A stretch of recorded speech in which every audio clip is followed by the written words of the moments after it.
हारून रशीद ना अपने महल की छत पे टहल रहा था, सबसे ऊपर वाले चौबारे पर। नीचे से हजरत बहलोल दाना गुजर रहे थे, ऊपर उसके साथ सिपाही भी थे, गनमैन भी थे। उसने कहा ये बाबा तो जरा ऊपर उठाओ।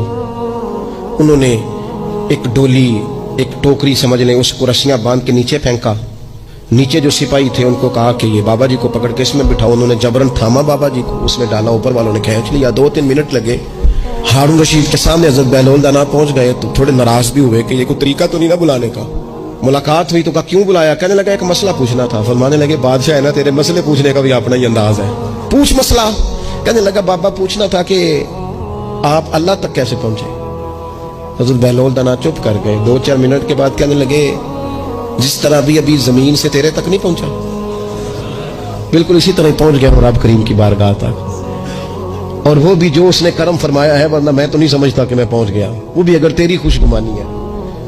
हारून रशीद कहने लगा मुझे समझ नहीं आई। फरमाने लगे तो बादशाह जो है इतनी जल्दी कैसे समझ में आएगी तुझे बात? फरमाने लगे अगर मैं तुझसे मिलना चाहता ना तो मैं एक दरखास्त लिखता, फिर किसी वजीर से सिफारिशी साइन कराता, फिर वो जमा कराता, फिर मुझे टाइम मिलता कि फलां दिन फलां तारीख फलां टाइम आ जाना, फिर आके मैं लाइन में लगता।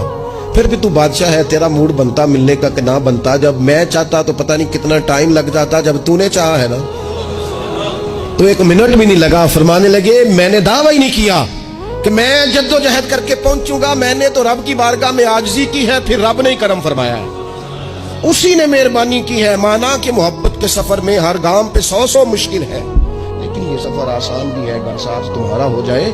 उसके करम का साथ रहा है, उससे आफियत मांगी है, अपने आप को उसके सुपुर्द किया है तो उसने करम कर दिया।